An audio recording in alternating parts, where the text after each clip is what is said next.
All right, it's another episode of the Pin High Podcast presented by Golficity. Wild week at Augusta with Hideki Matsuyama making history. First male Japanese player to win a major. We're going to make some picks for the RBC Heritage, our favorite tournament over at Harbortown, besides the Travelers, of course. And we'll finish it off with something in the clubhouse. So let's get into it.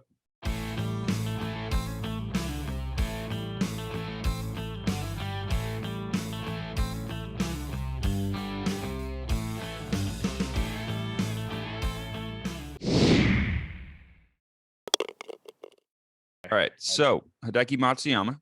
I mean, going into Sunday, I saw some tweets saying like, if you're Hideki Matsuyama, would you take a 13 under score just to win the tournament? And I was like, absolutely. What did he have on everybody else? I think he only ended up winning by one stroke. Yeah, I know, but what did he have on everybody else to start the day? Oh, he was like at least 4 up. So yeah, I mean, yeah, I would totally take that if I was him. I mean, the only thing 11 under won it. So I mean, yeah, the only thing about answer. that is like, especially the first 9 holes, like he played pretty boring golf. Like I don't know how to explain it. Like he wasn't going after birdies. He was just kind of like trying to keep it under control. And then when we got near the end, it started to fall off a little bit. So 15 he puts it over. Yeah, and we're all like, "Oh, live bet Xander, 6-1." That worked. It didn't work at all. I mean, yeah, it all kind of fell apart. Like people kind of don't even mention it that like Matsuyama kind of choked down the stretch, but the thing is, everybody else did. So, he got a little lucky in that sense. But I mean, he even missed the 4-5 foot birdie putt or par putt he had on 18, and very low key took that winning putt super nonchalantly, even though it was a tap in. But like it was just like, hey, I don't know, like it was a little nonchalant for my liking. If I like was a Hideki Matsuyama better. Yeah, maybe it was a little bit like reverse psychology. Like, you know, when you have those short putts and you go and you just tap it and it goes in like right away. Where if you grind it, you might miss it like high or something. Could see that. Yeah. I mean, let's talk about how good this is for the world of golf. Having a winner from Japan, the first ever winner from Japan. I mean, first male winner from Japan. I mean, golf's probably going to boom in Japan now. You'd have to think. Who else? Who are some more Japanese players on tour? I'm trying to think. There's not a. I don't think there's a ton because I know. So we have a lot from like the Asia Pacific area, I feel like, but I can't think of many from Japan. I mean, yeah, there's not a lot of current golfers from Japan at the moment that are like really good. Yeah. So yeah, you're right. I feel like because they were showing how big this was for Japan, just beyond like us saying it is. Like they had the announcers, like the Japanese announcers, like kind of cutting to that event occasionally. I thought that was pretty awesome. Yeah, it was interesting to hear them call it because like you can't really tell like their tone and like dialect is like different. So like when it goes in the water is when they like kind of said it, and it's just like I don't know. It's interesting to hear. I mean, I think like not understanding the language at all, like I felt like I could completely understand what they were saying. Yeah, honestly, yes. Because you knew exactly. It was like that's it was the best part about it. Oh no, Matsuyama went in the water. Yeah. So I mean that was pretty cool. Matsuyama's kind of been close. I mean, obviously his putting isn't great, but like you said last week on the podcast, like any pro golfer, if they just get hot off the putter and they're good, their ball striking stays consistent, I mean, they have a chance. My last pick that I was doing for the Masters pool was literally like I was like, Jackson, to my roommate, I was like, should I do Hideki Matsuyama or Cameron Smith? I just really can't decide. He's like, Cameron Smith. And I'm just like, yeah. Cameron Smith was like the safe pick. I mean, yeah, everybody thought he was going to play well. But it wasn't one of those things where it's like, oh, shoulda, woulda, coulda. It's like it was down to those two for my last pick. But I think I would have like come in second if that was the case. I mean, I came in fourth. I had like I had everybody like second through, except for Xander. I had like everybody second through 5. Yeah. I mean, Will Zalatoris was just like low-key picked by everybody. No, not actually. I think he was only picked by like 6 people, but like it seemed like everybody, because when we were checking the leaderboards, it was the 6 people that were ahead of us. Yeah. Well, we had him. I don't think Trevor did. But the thing is, like, I've helped one of our friends from home. Webb like came in second in his pool at Clemson. That was worth $2,000. Would have won 1,500 if he came in first. He won 300 in second. He gave me $30 because I literally picked the lineup for him. And like so many people in his pool had Zalatoris, and I was kind of surprised at that because like he's not like a very mainstream like guy. Yeah, the only thing I can say is maybe a lot of people listen to the podcast. Like we've been on the Will Zalatoris train since like, the corn, like for like almost like the entirety of this podcast. We like for anybody that's listening that's somewhat new, like even like the past like month, 2 months, like you wouldn't know, or like a couple months, you wouldn't know that we had the opportunity to have Will Zalatoris on the podcast in June or like late June, I think. When he's on the Corn Ferry Tour, but Trevor and I had a Monday qualifier for the Connecticut Open and couldn't do it. So that was should have skipped. That was a miss. Yeah, that was a missed opportunity. He didn't even make the cut. Speaking of Trevor is in concussion protocol right now. So he won't be here this week. Yeah, I don't know what happened, but yeah, maybe we'll find out. He has a concussion. Yeah. We'll find out more, but yeah, that's the reason you haven't heard him yet. I'm sure you've noticed that. But still more about Will Zalatoris, I'd say, like, you came into this tournament knowing it was going to be a ball strikers tournament, and the leaderboard really, like, it showed that. I mean, it sucks that he like kind of in the final round, like he putted pretty well the first 3 days, and obviously that's why he got put in such a good position. The final round, he really didn't putt that great. And there was a couple of putts that you could go back to that he missed, where if he made those putts, he might have been wearing the green jacket. I mean, yeah, because he lost by 1? Yeah, ended up losing by 1. It could have been a lot closer, but there was like points throughout the day where maybe on like 13 and 14 and 15, I'm like, well, if Will Zalatoris made like 2 or 3 more putts, he'd be in the lead right now, or 1 back or tied for the lead. And it's just like, it sucks that he missed a couple of putts, and it's almost like a what could have been. I mean, can you imagine if he won the Masters?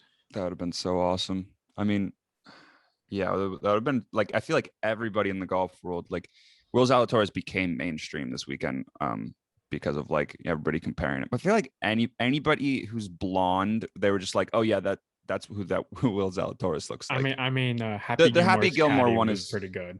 Good, but I mean, like I don't know if you've seen this, but on his wedge, his 60-degree wedge, yeah, like I think he has engraved like "I'm your caddy, Mr. Gilmore," like engraved into that. So that was obviously a thing like before this.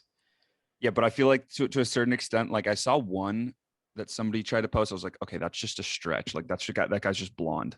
I forget who it was, but yeah. But either way, like it's cool to see Will Zalatoris become like this big figure after. I mean, I think we've seen him rise through the ranks, and like he's like so good. It kind of sucks for us. I feel like it does suck for us. I feel like if he just kept going like under the radar, and like we just kept talking about him, like this happened too quick. I feel this was his coming out party. I mean, Here's the thing. Everybody in the golf world kind of knew, like everybody in the golf world knew about him. If you're a fan of golf, you knew that Will Zalatoris was good.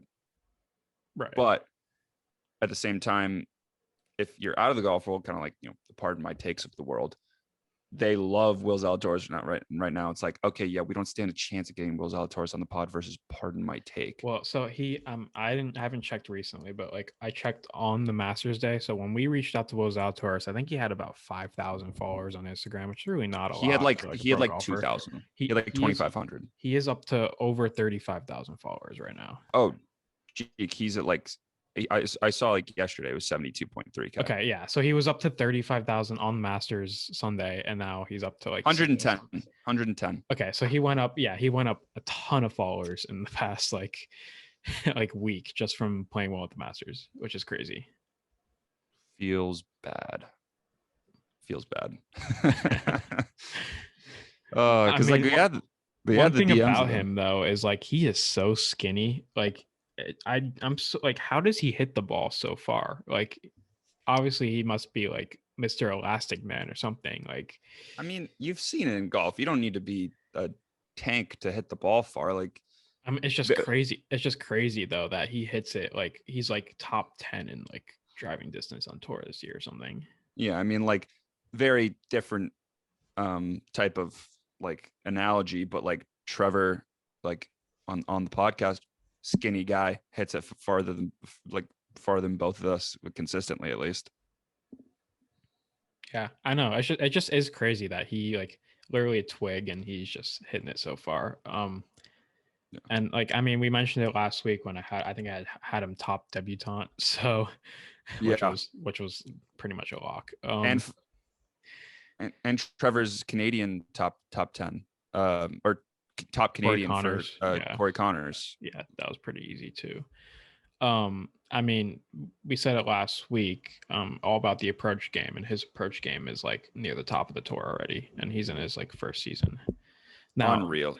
the crazy He's such thing a good is ball striker. the crazy thing about Will Zalatoris is even with a solo second finish at the Masters, and he finished like very high in the U.S. Open like a while ago, he still doesn't have full-time status on the PGA Tour, and he isn't qualified for the FedEx Cup. And if he was qualified for the FedEx Cup, he would be in the top 10 right now. So anything he's done once, how will he obtain He has to win. status? Really? He has to win to obtain full-time status. I mean, obviously he'll be on the tour like next year and stuff because like he's like exempt and stuff like that, And he'll be on the tour for the rest of this year. Like, yeah, it's just like like, he will. is he be, really like, like, say he's he not wins this week? officially a full-time PGA Tour player. Say he wins this week. Mm-hmm. Are all those points he would have racked up not a thing? I think he would go into the FedEx Cup as like how many points? 0. He has. No, I think he goes in like fully, so he would be into the top 10. But like, okay, but still, he has to win. Like the fact that if he doesn't win this year and he doesn't get into the FedEx Cup and he'd be in the top like 10, top 5, like that's a lot of money that you're missing out on. He'll win this year. I don't think he's one of those guys like that isn't like a finisher. Like, I don't think he did miss a lot of opportunities, but like that's the Masters. It's different. It's like a major tournament that was playing really, really hard. But I mean, he'll have another chance at Kiowa, which is in it's May 20th through 23rd, which kind of sucks because I graduate on the 23rd. So I'm just like not going to be able to watch a lot of that tournament. Graduate the week before that. Yeah, so that's clutch. But yeah, and then we saw I saw Colin Morikawa yesterday at Kiowa for whatever reason because he's playing this weekend at Hilton Head for like media day. Yeah, I mean, one thing we didn't really talk about is Xander. 16th hole was pretty much it for him. I mean, you said it, 15th hole, we were like, oh wow, he's within 2 shots. Like we should live bet him. So of course we both live bet him and gets the 16, and what happens next is kind of sucks. That's just so like that was so disappointing. It was like right as soon as we did it, as we placed the bet, it was just like, now I don't know if I've ever seen, I mean, correct me if I'm wrong, I don't think I've ever seen anyone go in the water on 16, at least on Sunday, like ever before. I didn't want to tell you guys this, but I was watching and I go, well, I mean, water's not in play, but I mean, he could miss it right in 3 putt because that's a tough putt. And then it obviously like there was wind and stuff, and like he was hitting first. He had honors, which sucked because Matsuyama went next, and he obviously clubbed up. So I mean,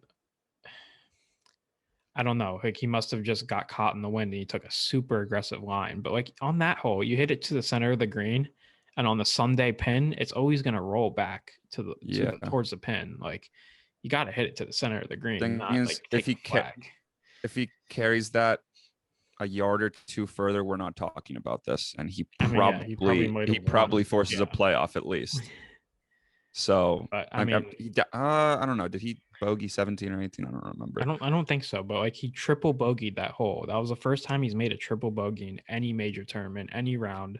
1,042 holes. It makes me wonder: has he quadruple bogeyed?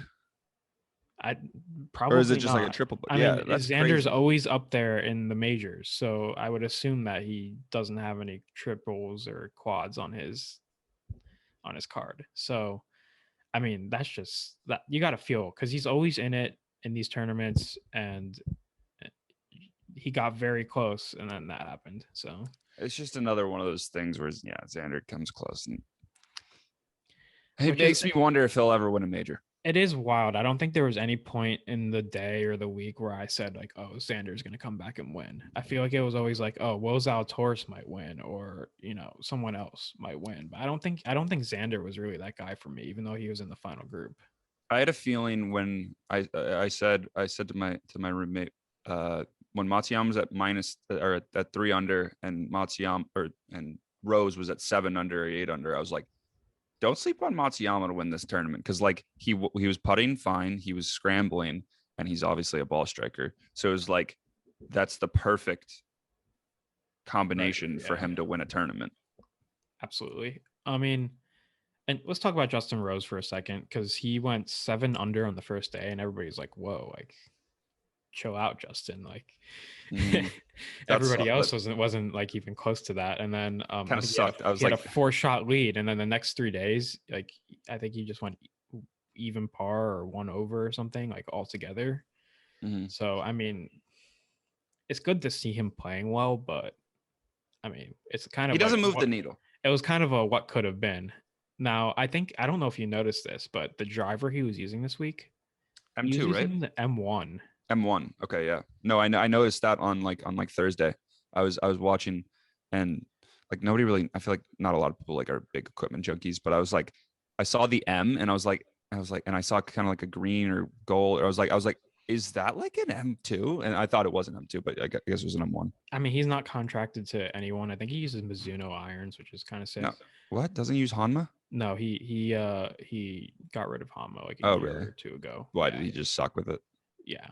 They They gave weren't him a good for they gave him him. a bag He for was that number though. one in the world, right? He got Hama, like he signed with Hama for a ton of money, right? And then like he stopped playing well. So I I've mean, seen he's Hanma clubs like the really like the $5,000 ones in person, and I'm always just like, eh, yeah, like exactly. But anyway, so he was using an M1. He could use any driver he wants, and he decided to use an M1. So I the thought that Brooks was kind Koepka of move. interesting. Yeah. Um, and Jordan Spieth, another solid week, but just didn't have enough. I don't know if you saw this. Beating the Bookie was tweeted on like on Sunday. He was like after he bogeyed the first hole, he was like that's why he'll never um like be the same golfer he was. I was like he's second at the Masters. Yeah, I know. I mean, he was a little bit in his head. I feel like, like when Jordan's not in it, he or really not putting well. He kind of hangs his head a little bit and is kind Yeah, of mad with himself. he's And always been like that though. he has always been like that, but like I feel like on Sunday at the Masters, you can't be getting in your head like that. Yeah, because as we saw, like there's always a freaking chance. Like there like you can't get down on yourself if you're at that top half of the leaderboard or not top half, like that top 10 of the leaderboard, because anything could happen. Like Matsuyama, like choking down the stretch, you're never out of it. I feel like. Right. Now, it's unfortunate for someone like John Rahm. John Rahm had the round of the day on Sunday. I think he went 6 under, but it sucked. He was even par for the first 3 days of the week. He just didn't really pick it up until the last day. Mm-hmm. Now, I think John Rahm has a Masters in him at some point because the course sets up so well towards his game. If he started off a little bit hotter, we could have been talking about him as the potential winner. So, No, um, definitely. it's good to see him play well though in the final round, and definitely would keep an eye on him the next couple of Masters. Yeah, and then the last person I wanted to mention quickly was Brooks. Just like cool that he came out and did that, but like by no means should she have been playing golf. I mean, yeah, you won't see him playing until probably the next major. So Yeah, and then also Rory sucked. He's going through it right now. yeah, I don't really know what's up with Rory. I mean, obviously the chasing distance and all that stuff, and I mean, I think he's very interested in changing his swing quite a bit. recently, which like I feel like he shouldn't have tampered with it in the first place. Like if it ain't broke, don't fix it. But he'll be back. I mean, yeah, I have no doubt that when we he'll first figure started it this out. podcast was when he was like last, like really, really good. And he wasn't he like top 5 in like 10 straight tournaments or some crazy number like that. Yeah, when he's on, he's the best in the world when he's on. I'll say that. I don't think anyone's better than him when he's completely on. I'm trying to think. Yeah, no, I feel like week in, week out, like when he's on. Yeah. Yeah, I think we'll see him get back to that at some point. I mean, obviously he's going through it soon, right now. Like literally soon. But I think one tweak and he's back in it. So we'll watch out for that. By this time next year, he'll have like two more wins under his belt, probably. I hope. One more thing I actually did want to mention. I don't know if you were on it this week, but the Masters app, unreal. Mm-hmm. Oh, such unreal. I think it was run by like IBM or something like that. They show every single shot.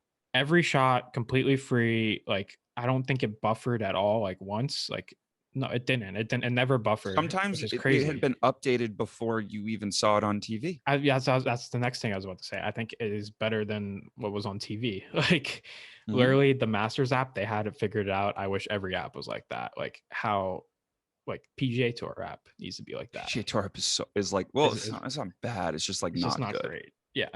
It's not bad. Like it does the job, but it does the job for does the job for the Travelers Championship. Yeah, I mean, you don't need to. I wanted to go, but like for the Masters app, if I wanted to watch every shot from, say, Joe Long, who I think he finished in last place, you could. I could have watched every single shot if I wanted to. Which I don't know. I just think the Masters app is onto something. I feel like the game of golf needs that for everything, but that's the future, hopefully. Exactly. And then our Monday hypothetical. I honestly thought we should have done this last week, but I'm glad we could still do it this week. If you won the Masters, what would your champions dinner be? This is probably the toughest Monday hypothetical that we put out. I didn't even answer it. I couldn't. Yeah, I was going to say, I thought about this when I saw it, and I was like, oh, I should probably get this prepared for the podcast, but then I kind of forgot. But I mean, appetizers are tough.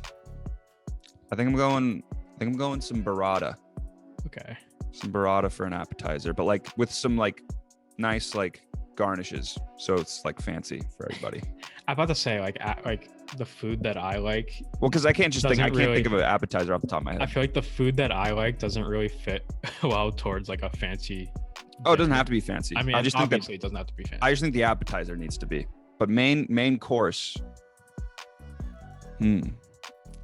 Off the top of my head, I want to say like some barbecue, like some like pulled pork sliders, or like something like that, with a side of like mashed potatoes, mac and cheese, or French fries.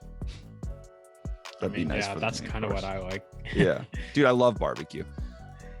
And then dessert,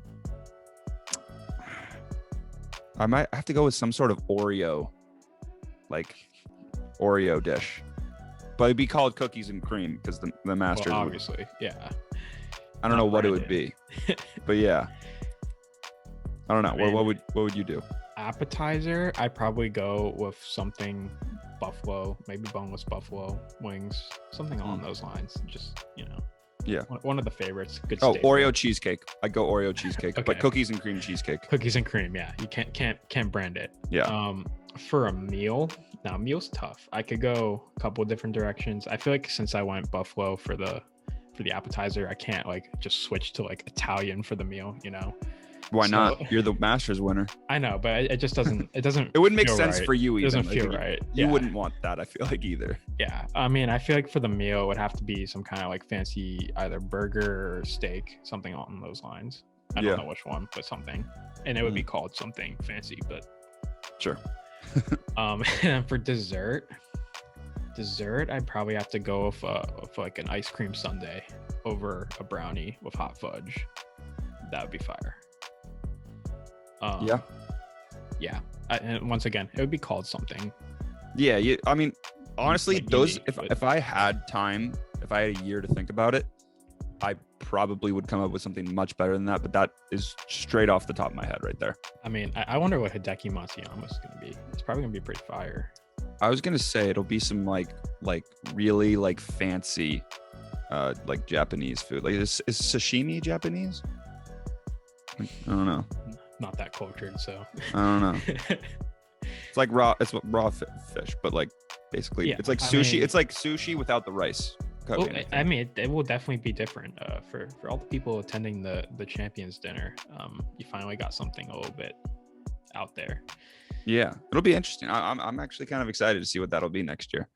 But yeah, let's move on from the Masters. I feel like bottom line, really good Masters compared to November. Even though like you might not still ran away with it a little bit. It's still the only thing I'll say like to wrap it up is like we were spoiled the last couple of months. Like we had the Masters in November and then we had it again in April. And like, you know, I heard some people saying like, oh, I like didn't feel as special this time because like we just had the Masters, and I don't really agree. I love the Masters. I think it was still the Masters. I also barely counted that last Masters because I just didn't like it. It was like it didn't play the same like as major champions. Like it just scores were lower. I mean, I liked it a lot better. It was like a short field event at like an easy course last time in November. So. Look, let's run through a couple segments. We're doing who's hot, who's not. But really just who's not this week. We're throwing in Carlos Ortiz. He's been cut in 3 of his last 4 after playing like super well right before that. Like really, really, really well. Yeah, I mean, didn't he win a tournament? Did he win was it Houston? No. Did he not win? Yeah, he finished T4. Yeah. Okay. He won the Houston Open in November, but he that's what he did win the Houston Open. That's what I was thinking. But that was a while ago. That was a while ago. But like he had a good stretch of like T4, T15 in there, T29, T14. So T8, and he won at the Houston Open. But it doesn't got it right now. I don't know. Hopefully we jinx him into playing well again. Who was our who's not last week? It was Finau, no? Finau. Yeah, he played well this week. And then he played well. Yep. Yeah, exactly. So. We're really good at that. Yeah. If you guys have any like suggestions on one of your favorite players who's not doing well, like we'll throw him in who's not and jinx him into playing well. Because like didn't we say Joel Damon wasn't at one point and he just and he won. And then who else did we have? Ricky Fowler like played well the one week we said he wasn't playing. Yeah. We were pretty good at that. We are. And then People's Champ of the Week.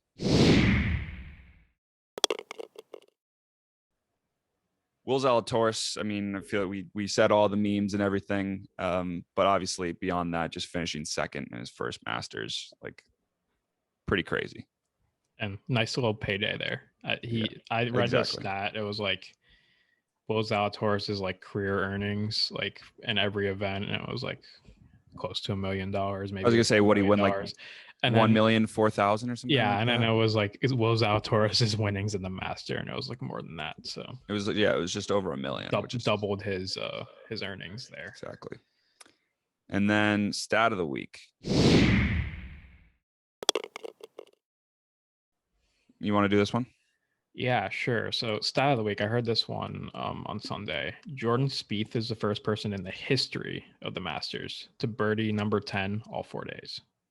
In the history of the Masters, no one's ever done that, which is like hole 10's not even like a crazy like hard hole. Like you just get it down the hill, and then like I'm not saying like it's hard to birdie a hole all 4 days, I guess. So I don't know how many. But like I was so surprised like when they said no one has ever done that. Like that's the more thing. It's like ever is like the more surprising thing. I'd like to know if like what other holes people have done that, or like if they haven't. I mean, I'm sure almost every other hole, like there's been, maybe not every other hole, but like a lot of the other holes, there's been somebody who's birdied.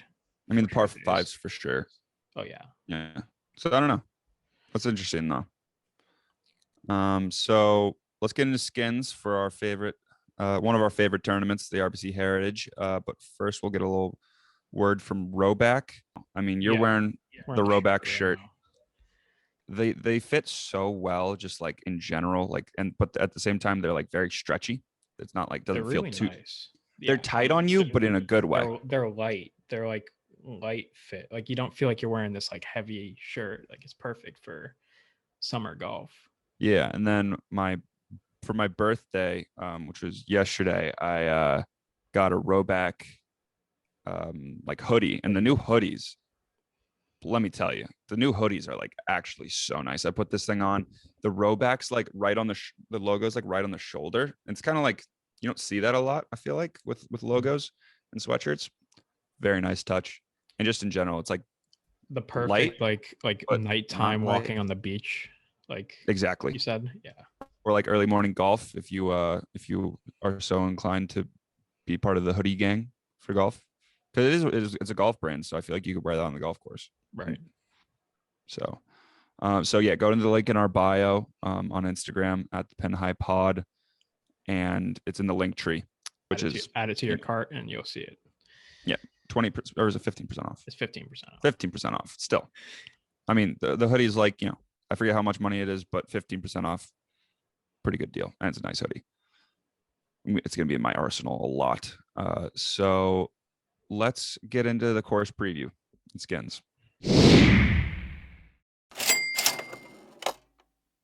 All right, so the course preview. So this week we have the RBC Heritage at Harbor Town Golf Links in Hilton Head, South Carolina. Of course, that we know well. We've played there. I've played there twice actually. Pete Dye design. So it's going to be a little bit shorter, but it's definitely a tough test for some people. 7,100 yards, par 71. There's only 3 par 5s on the course: number 2, number 5, and number 15. And those are going to be the 3 easiest holes. So definitely want to score well in the par 5s. There's going to be some high rough, and I could attest to that. Small greens, a lot of run areas at the front and the back of each green. Classic Pete Dye. Bunkers kind of surround a lot of them. Pat knows that one well on the 18th, especially. Yes, I do. One of the tightest courses on the PGA Tour. Actually, there's a lot of trees and stuff that align the fairways, and someone like Bryson, who's not actually playing this week, he pulled out. Can't really cut a corner, so definitely tough there. Trees will block a lot of approaches. Signature hole number 18, actually the longest fairway, or like widest fairway on the PGA Tour.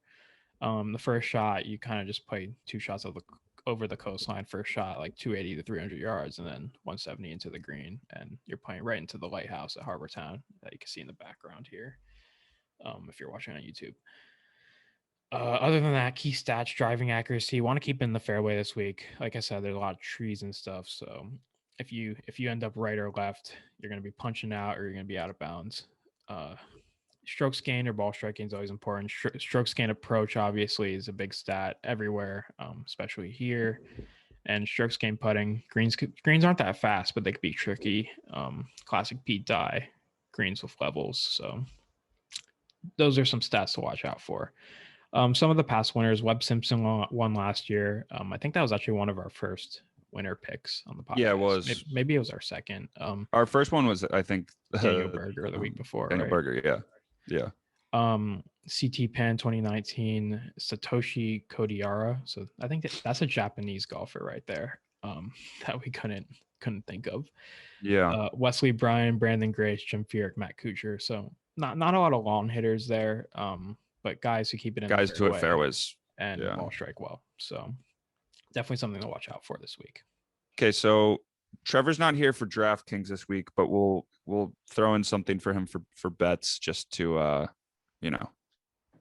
for his place. I'll start for DraftKings though. For my first pick, I got Shane Lowry, 8,500.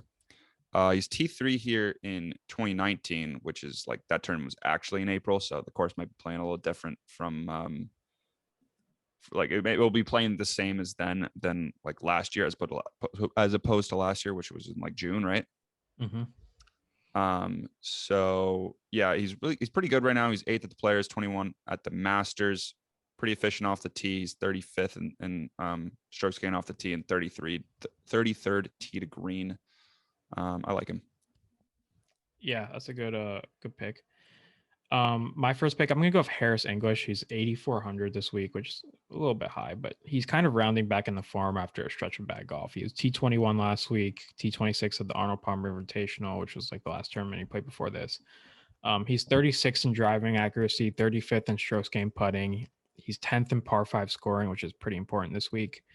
And he's rounding back into form, like I said, and I feel like he'll play pretty well at this course. Then my second pick, I'm going to go with Michael Thompson. He's 7,200. He had T34 at the Masters last week, as well as 19th at the Honda Classic before that. He finished 8th here last year, 10th in 2019, 20th in 2012, which was a while ago, but still pretty good at Harbour Town. He's 20th in driving accuracy. I feel like he's kind of like one of those low-key course horses. So Yeah, 7,200 is very good value. That is good. My low pick is like kind of just I'm going with Carlos Ortiz. He's 7,400. I just want him to I want this reverse jinx. I want to take advantage of it for once, because I feel like we haven't been taking advantage of the who's not jinx. So I think he's gonna have a turnaround week. At 7,400 for what he is capable of doing. I like it. He's a good ball striker. Honestly, kind of fits this course. I will say for the week after the Masters, the field is pretty good this week. It's usually not as like great, but we didn't really touch upon that. But you got Webb Simpson, who obviously won last year. Dustin Johnson's an RBC sponsor, I guess, so he always plays in this. Patrick Cantlay, Matthew Fitzpatrick, Colin Morikawa, Tyrell Hatton, Daniel Berger, Cameron Smith, our guy Will Zalatoris, Paul Casey, Corey Connors. I mean, you have a good field this week. I think what you saw happen last year was when the guys came, they kind of figured out that they really liked this course. Not because like maybe there's a lot of guys who played in the tournament last year who hadn't traditionally played in it, because it's usually right after the Masters, and last year it was just kind of at the very beginning of the schedule from the return from the like pandemic. Mm-hmm. And yeah, I feel like they realized they really like this course. So, and it's in Hilton Head, South Carolina. I feel like a pretty nice area. So yeah, definitely. You can start with bets, or do we want to just give Trev's bets real quick? Yeah, so I just got a text from Trev. He says he likes Abraham Answer this week, but he also likes Webb Simpson. So his winner is going to be Webb Simpson plus 1,100. And his best bet is going to be Abraham Answer top 30 minus 110. That's pretty good value. So, and two skins are on the line this week. Minus 125 is our cutoff. Just put that in there. Yeah. And then how about you go first for this? My winners, yeah. So last week I had John Rahm, who finished T5, kind of low key, and Will Zalatoris, top debutant. Yeah, he finished second. I mean, Robert McIntyre had a good week, and he actually finished in the top 12 or something, or top 15. So he actually gets to go back to the Masters next year, which was, I don't know if you saw that video, but that's pretty cool. So my winner this week, I'm going to go Paul Casey plus 2,300. Now I have kind of a hunch with him. So last week didn't really play that well the first 3 rounds, but he played well enough to make the cut. 4th round, he obviously wasn't really in it. I think he was a couple over going into the round. So he decided to make a change, and that change was to start putting cross grip. Started putting cross grip, and from what I saw, he was just banging putts left and right. And like, obviously, he's a great ball striker. He's 17th in strokes gained approach, and he ended up going 3 under in the round. He was top 20 in the field in putting in round 4. His ball striking has always been great. Now, if his putting is going to be good, so if he goes cross grip this week, I hope he does. I mean, I think he's going to win. So that's kind of my hunch with Paul Casey. If he putts well, he's always going to. I'm probably going to hop on that train. Might win. I mean, that's just something I saw. Definitely want to take advantage of that. Now, my best bet, I'm going to go with Brian Harmon, top 30. He's had a very good stretch of golf recently, due to a hot putter and pretty solid ball striking. I feel like this course fits his game pretty well. Obviously, he's not the longest hitter. He's actually one of the shorter hitters on tour, but that doesn't really matter here. He finished top 30 in 3 of the last 4 times he's played Harbour Town, and obviously he's coming off a couple of good weeks in a row. So Brian Harmon, top 30. That's another one I like. Brian Harmon's honestly one of my I'd say he's like my top, he's like my favorite non big guy, if that makes sense. I love the when people tweet about him who don't really know golf Because he looks like Popeye. yeah, no, but it's like, oh, he looks like he's 15 and third and like 60 at the same time, but Yeah. like never in between. Yeah, exactly. So my winner this week's Tyrrell Hadden plus 2,200. He's a really accurate driver of the ball. I mean, also he's 10th in strokes gained approach. He was T3 here last year, so he's one of the, and I think the year before he didn't even play. So kind of think he figured out he liked this course. I think it could be something interesting to look at. Tyrrell Hadden plus 2,200. And then my best bet was going to be Kuchar top 40 at minus 120 because he's just like pretty good here. But you talk about hitting fairways, you talk about pretty good ball striking on top of that, which like is not something like that always goes hand in hand. Kisner top 40 minus 110. I don't know. I have a good feeling about this one. I think he could actually even potentially like contend.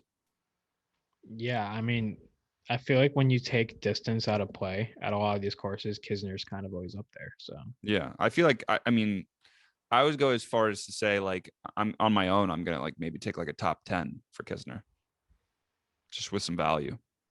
yeah, I mean, why not? But top 40 for this because I want to win because I have 0 skins. Right. It's so ridiculous. You I need have those 0 two skins. Yeah, Yeah. it is tough. I mean, you just really need to win one of those like 5 skins weeks because I feel like a lot of the times 2 of these bets hit, so like they just keep carrying over. You need one of those 5 skins where like it's plus money and you got one. Exactly. With that being said, first round leader is not something that anyone picked, which is good. Put this in last night. Corey Connors plus 4,000. Feel like he's always a good starter. Great ball striker. Keeps it in play. I like that a lot, actually. And he was really good here last year. I feel like last year here was kind of the time where we first kind of started to look at Corey Connors as an actual like good PGA Tour player. Yeah, I mean he is. I mean, obviously his putting needs to get a little bit better.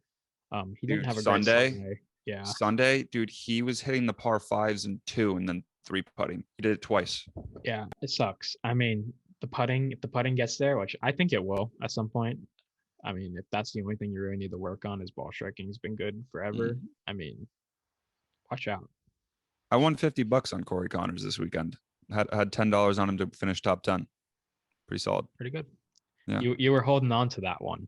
Oh yeah, it was dude, it came down to the wire too.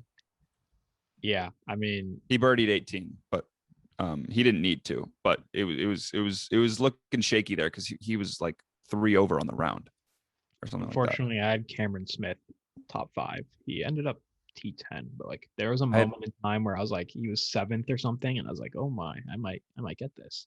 I had him top 20, and I also had Scheffler top 20, and Scheffler barely snuck in. He birdied the 18th to finish top 20. So those were some nice hits. But Tyler Strafasi top 10 was not a good bet. I don't know why you. It was like 15 to 1. I was just like, you know what? No, it was top 20.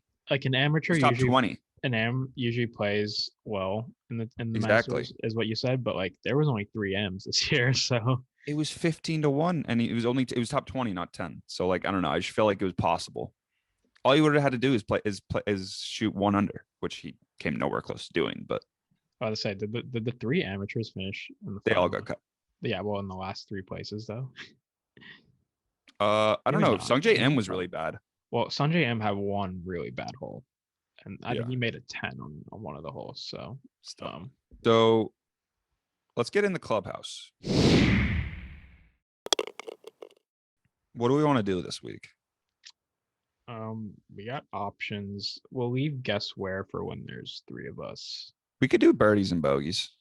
Yeah, bring it back for 1 week. I feel like I feel like we might need to bring it back next week just to hear Trev's story. But yeah, because we'll hold off on him because his bogey is gonna be pretty interesting. I feel like. Yeah. You want to go first? Yeah, sure. I'll go with a birdie. I'll bring it out right now. I got quite the nice little gift from like my parents from Titleist. Right. It was Pat's birthday yesterday, so Sorry, my mic fell. just some bad radio right here. Yeah, awful. This mic is okay. There we go. So I don't know if you're watching on YouTube. Probably not, because most of our listeners don't come from there. But look at this box. It's like a Pro V1 like box. It says like loyalty rewarded. Don't really know what that means, but 4 dozen Pro V1s. I was like, yo, what? I didn't even know this existed. So I'll talk more into the mic, Pat. I'll lose these in about 2 weeks. That's kind of sick. They must have been getting you Pro Vs for a while too. Yeah, exactly. I mean, like about 4 or 5 years probably now that I've been into golf. So yeah, nice little loyalty pack from like reward pack from Titleist. You'd think it was like FIFA. And then bogey, I played golf this Saturday. Had a nice little foursome at the links at Erie Village in upstate New York. I lost like a million balls. I wasn't even hitting the ball that bad. It was just like I did not need to be hitting driver on all these holes, but I didn't know. And like there would just be water where I just didn't know there. Like I could like carry it or I would hit it too far into the water or something, and it was bad. I mean, you just got a bunch of balls, so there. And I was like, I needed these that day. Well, no, I'm glad I didn't though. I'm glad I didn't have them. Yeah, obviously you would have lost them all first day. That would have sucked. Yeah. So yeah, I mean, it sucks. I'll start off with my bogey. My bogey, I had winner bets on everybody who finished 2nd through 5th in the Masters.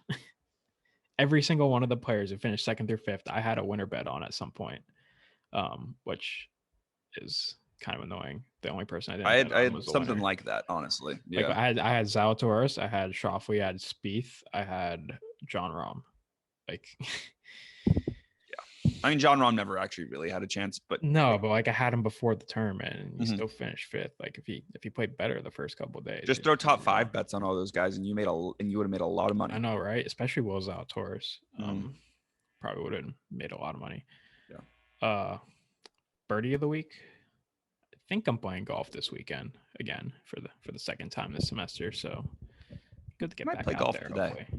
What's the weather like? I can't play today, but I don't know. The problem about you, like you could go play golf for free, right? Yeah, pretty much. Yeah, I have to pay like at least $60 to play golf around here. I paid $50 on Saturday, which was like, yeah, that's like fun. It's like it was a nice course. Like upstate New York golf doesn't cost a lot of money. It's 63 and sunny today. I haven't been outside yet, but maybe I'll play some golf today. Test out some Pro V1s. I have to pay like at least 60, usually more than 70, just to play golf around here, and I have to get a tee time on like Wednesday, just to play on Saturday. So it sucks. But Syracuse University's got that prestigious Drumlins Country Club that is. I mean, wasn't the it best 18th hole in golf featured on Tiger Woods's like Instagram or something?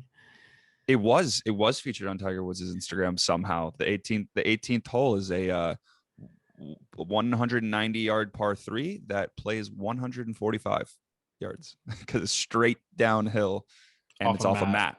So it goes that straight, stands on concrete. One of the harder golf shots, like it's not easy by any means, because if you miss, like I'll hit like a 9-iron like sometimes, but I think it's a pitch P wedge now, because like sometimes there's wind up there and like it gets really caught up in the wind because like we're so high up and it just starts flying or it's killed. It's one of the hardest. And I mean, we talked about it with the Corn Ferry guy, Dan McCarthy, we had on. He used to hit drivers off top of there just for fun. Yeah, great course. Always have a place in my heart. But yeah, what else we got? I think that's it. Yeah, excited for the RBC Heritage this week. Actually, I like watching courses that like I know that I've played. Yeah, I'd like to play it. You played it more recently than I have. You played it again. Yeah, I like to play it again. Honestly, I didn't play my best the 2 times I played there. I played like pretty crappy the last time I played there. I didn't pay too close of attention to all the holes. I was just kind of having fun. I feel like we weren't at least I wasn't as into golf at the time, like into golf courses and stuff. It was just kind of more fun to play golf at the time. But yeah, I'm excited to see it. I know all the holes pretty well at this point. I mean, to put in perspective how well I played the last time I played, 18th is the widest fairway on the PGA Tour, and I was in the right rough. So I think I missed the fairway when we played too. So that was back when I was Patty Loopy Slice. But yeah, I don't even know what we have next week. I don't think it's good. I'm pretty sure. I think I was looking at the schedule, and it's just like I think we're almost pretty much done with the good stretch of golf. I'm looking it up now. Zurich. Oh, the Zurich. Okay, yeah, no, not a good tournament. That's a team event. Louisiana. Yeah, I think isn't that a team event? Might be. Yeah, with the walk-up songs. Oh yeah. Yeah. So that'll be interesting. We should have an interesting podcast next week. Yeah, it'll be fun. But yeah, we'll see you next week for that. Enjoy the RBC Heritage at Harbortown Golf Links.